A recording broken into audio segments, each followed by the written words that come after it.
Hello, welcome to Variety Tech today. We're going to be talking about 4D movies. Jaws, the 3D re-release recently, also came out in a 4DX version, which is a variant of 4D, and I'm going to review that later in the episode. First, I want to review some documentary-style films that have screened for tourists and at visitor centers and the like. What I thought would be my first 4D movie was for Niagara. There's of course a couple of different sides, the Canadian side and the United States side. I was on the latter. And it was advertised at a 4D as being a 4D theater. And I don't know if it was at some point and the effects just were shut off or not working. Could have gotten my money back. I didn't bother though. It was a nice screen that was close up, nice seating, a very small audience, but still nice setup for an immersive experience. The downside that was that the movie for Niagara was standard definition, so of course it didn't look as good as it could have on a big screen, and it was cropped to 16:9. I only found out later that this was actually originally an IMAX film that was shown at a premium IMAX theater on the Canada side. Very sadly, this theater was left to rot basically and then eventually torn down, which is a shame because it was a beautiful place. You can see actually a video of this place before it got all the way taken down on YouTube. So it would have been awesome to see this in its original large format film. Sadly, it's also not available in an HD format as far as I know. I did pick up the DVD because this has the full-length version. The one I saw was like 10-15 minutes shorter. And it has a great sound mix and nice storytelling too for a documentary. I was pleasantly surprised, and then I realized why. It's actually done by Ben Burtt from Lucasfilm. So he was conscious of the sound mix and also the storytelling. There were a couple of areas like that stood out like a sore thumb where the comedy went just a little bit too far and sort of took you out, and it was out of character for the rest of the film, but otherwise it was a nice immersive experience, and I look forward to watching it on my projector. And it seems to, even though it's standard definition, it seems to be a decent transfer. The opening titles look like they're in pretty rough shape. Like, I don't know if they were transferred to video cassette and then back to a digital format, but the body of the movie itself looks like it was a quality transfer. And then once it gets to the end credits, it's again like painfully low resolution, and it's to the point that you can't even read a bunch of the credits. So I'm not sure what was going on there with the copy they made, but yeah, was this a 4D movie at any point? If anyone knows, I couldn't find any information on it, but if anyone knows, please comment below. So anyway, the movies I ended up seeing that were 4D, first of all, were in an aquarium, and they're available in many aquariums and museums across the country. There are a couple of short films. They're like 15 minutes or less. One was live action, and one is animated. The first one I saw was called Animal Kingdom 4D: The Wild Awaits. Now, for some shots this may have had native 3D or just a decent conversion.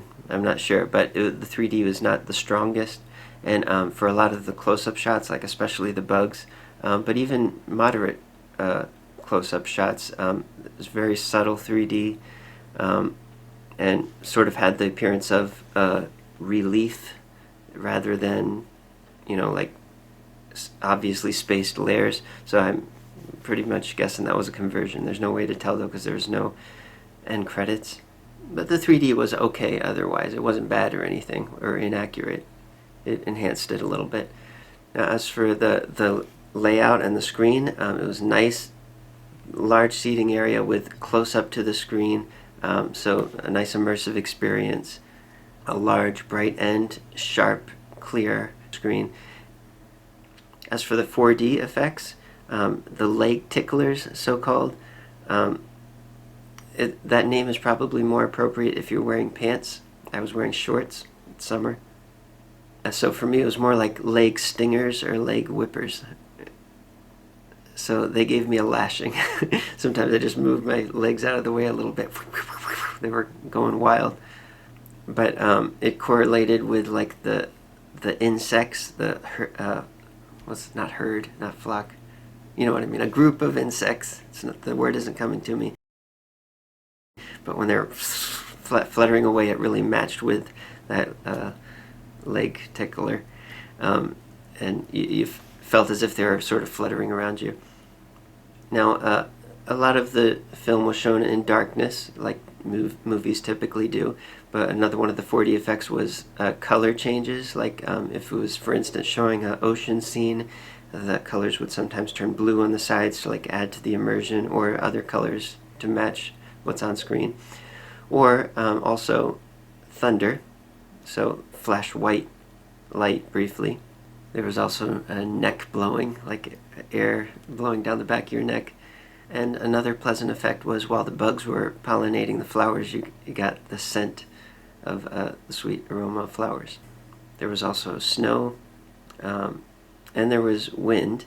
The wind, I think, came off as kind of clunky because you could hear the fans like turning on, and it was loud, and the noise of the fans turning on was a little overpowering. So every time they turned on and then turned off, it kind of took you out a little bit.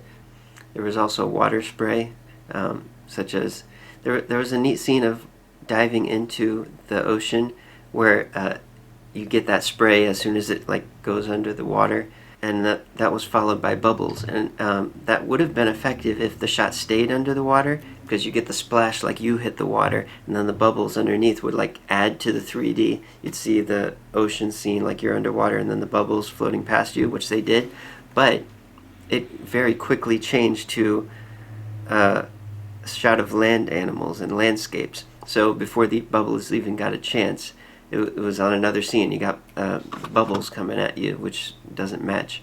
So that would have been better if they planned that a little better, because it could have been a very immersive scene otherwise.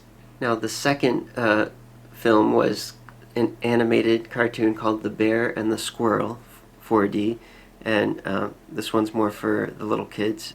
I mean, it has a little moral message about sharing the world and whatnot, but otherwise it's basically a comedic short with a little bit of fantasy elements.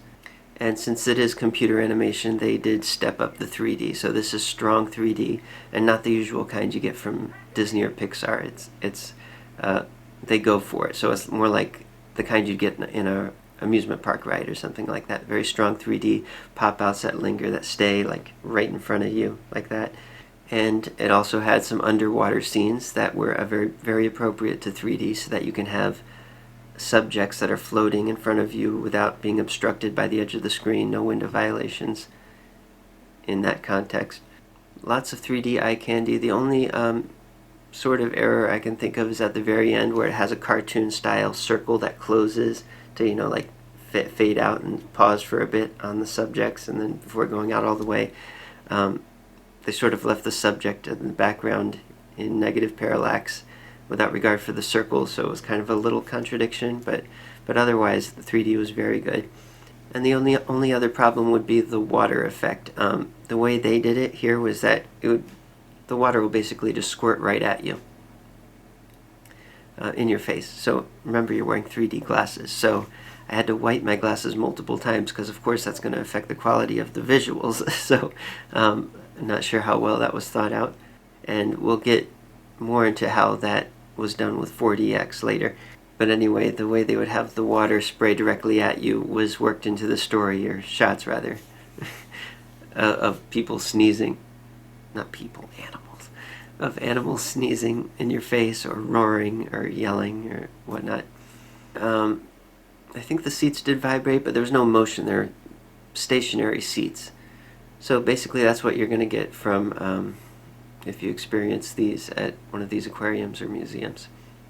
It used passive polarized glasses, and it's hard to make out, but in this selfie that catches part of the projection room behind me, it looks like it is possibly stacked 2D projectors, stacked and synchronized. So anyway, on to Jaws 3D and specifically 4DX. Now, when I say I never saw a 4D movie before that day, that's discounting D-Box. Because, so that's kind of, I don't know, it's in the same spectrum. My first D-Box movie was back in 2016. I've seen a few. I don't do it often. It's very pricey, but I saw it with Rogue One, and that was a great experience. Rogue One 3D, of course. And those are not just vibrating seats like you'll get in some theaters, like in RPX, etc. You'll get vibrating seats or feel the bass in the seats. No, this is an actual moving seat following the on-screen action and following specifically a code, a movement script, if you will, that's synchronized with the movie. In fact, some Blu-rays have them. They'll have a D-Box code that's downloadable or ones that you can get online. But that's a whole other subject. Anyway, so 4DX has dramatically moving seats. Here's a little sample of them in motion. Yeah, bring what you can carry and return with so much more. The all-new 2025 Ford Expedition Tremor. The only problem I have is with the placement of the screen compared to the seating. That's a pet peeve of mine. More theaters should have seating that's closer to the screen. That is a far better experience. This wasn't, it was farther away. To me, that's comparable to like people who mount their TV above the fireplace, which is the worst. And that's basically what a lot of standard theaters are like. But oh well, I mean, there's not many 4DX theaters to choose from, so. But the image quality itself was great, bright, sharp, and of course great 3D. This is the same conversion that was released a couple years back to theaters. So if you want to hear more about the quality of the 3D, I'm not going to talk about that in this review, but you can watch my previous review when this first came out if you want to get more information about the pros and cons of the 3D. And yes, there are some cons. I mean, it's not, nothing huge. It's a great conversion. But if you're interested in 3D, I'm sure you'll be interested in hearing about that. So go ahead and watch that review. But anyway, the 4DX effect. The seats have a